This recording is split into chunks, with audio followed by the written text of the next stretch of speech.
Seika?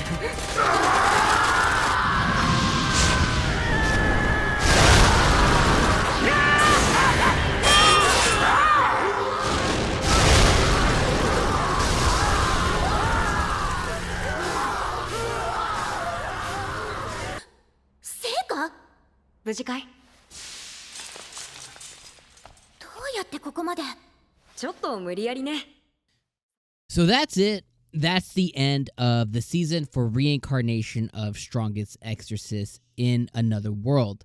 Now, here's the thing. I can't say I am satisfied, and I can't say I am unsatisfied with the end of the season or the last episode. I do think that it was a ending, and I do think it was an ending that left enough open for there to be a follow-up if there ever will be a season 2 or a continuation of The Strongest Exorcist. I think depending on how popular it was, depending on what the purpose of the anime is, because most anime, a lot of anime are created to sell manga or to sell light novels, and sometimes it's just promotional materials rather than it being its own entity. I know it's sad to hear, but that's just the reality. So it depends on what this was created for. I think there was some quality here, so I don't necessarily think it was that. But regardless, it depends on how well it did if we will ever get a season 2. But I think the door is definitely left creaked open. Not completely open, not completely closed. I think it's left open enough for there to be a season 2. Now, with this episode, I think the last episode of the season, I think episode 13, was a little clunky. It was a good episode, but there were definitely some things that I thought could have been a lot better or been a better... From like a story frame perspective, I thought there could have been a lot of things that could have been better. And when I think of last week's episode where we found out that Seika is officially the Devil King and they showed him basically sitting in his demon throne and everything, I was like, wow. I think last week's episode was one of the best episodes of this season. Kind of really weighing out everything and kind of like really giving it some gravitas, essentially. And for it to be followed up by this episode that followed on last week's next plot thread, it just didn't really feel fulfilled. So let me kind of go through the episode and I'll kind of tell you what I liked, didn't like, and stuff like that. So initially, we get that Amu was indicted or she was taken in by the kingdom or whatever for murdering some ambassadors. And she was suspected of killing these ambassadors from the infernal lands. It seems to be all things pointed to the demons or the devils that came to intrude for some reason. It seems like after Seika talked to the principal, it seems like the Empire just simply wants to dispose of the hero. The principal told Seika not to do anything rash.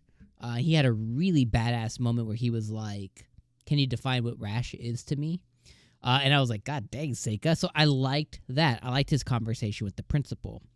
Then we move on to the next piece where he decided, he originally made it seem like he was going to wait, but he actually decided to summon his worm or his dragon or whatever. The one that simply wasn't identifying with him or obeying him before.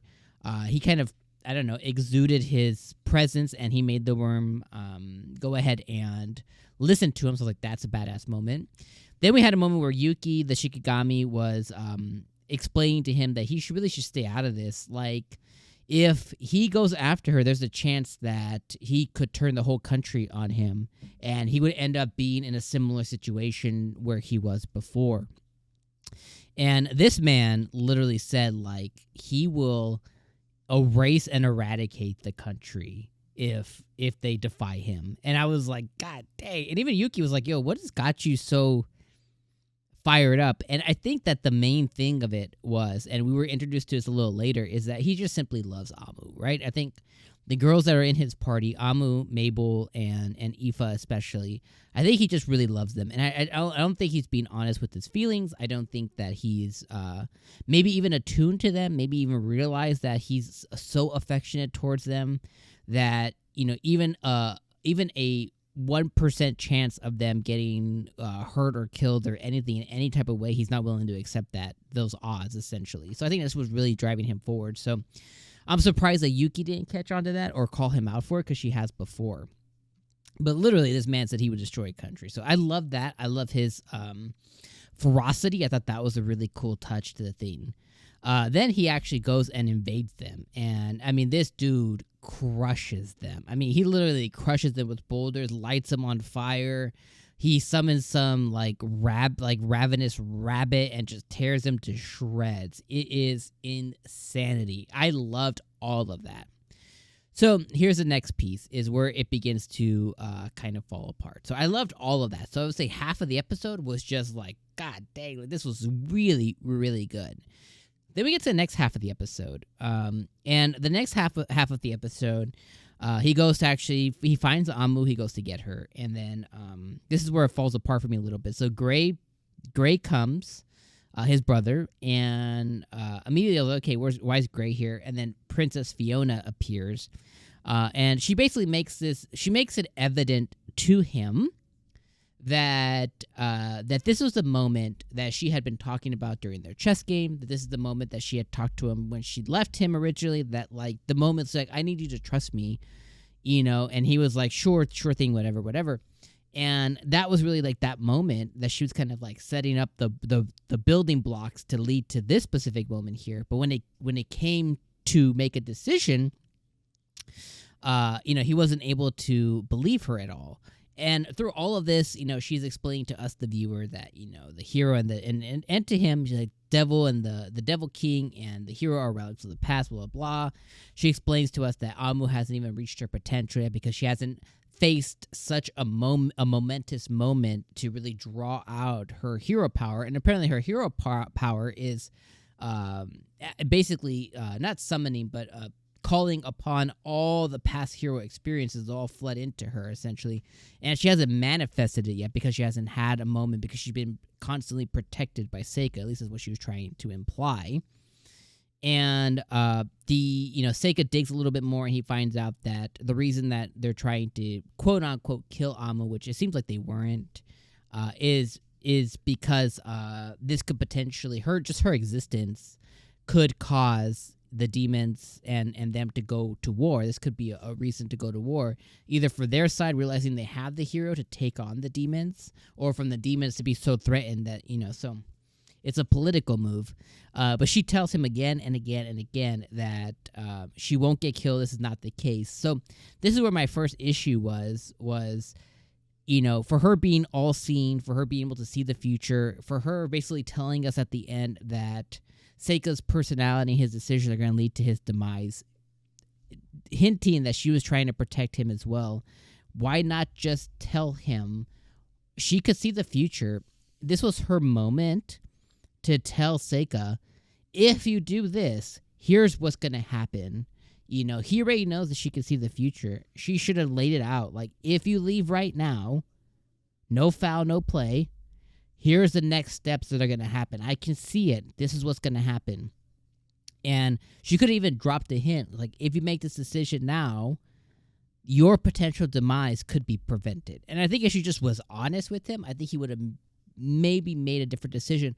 But because she was so blasé, so just like putting everything under the guise of just trust me, he's only really met her, that one time. They only spent like a week or so together. Like, this is a very new person, for it to be like, well, just trust me, bro.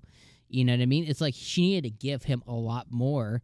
And I don't think that giving him, a future that could pass is a bad thing in this decision. I think that would have really gotten, to save him, and it would have really gotten 𝐼𝐴 on board, get her to be like, okay, Seika, I think we need to do this too.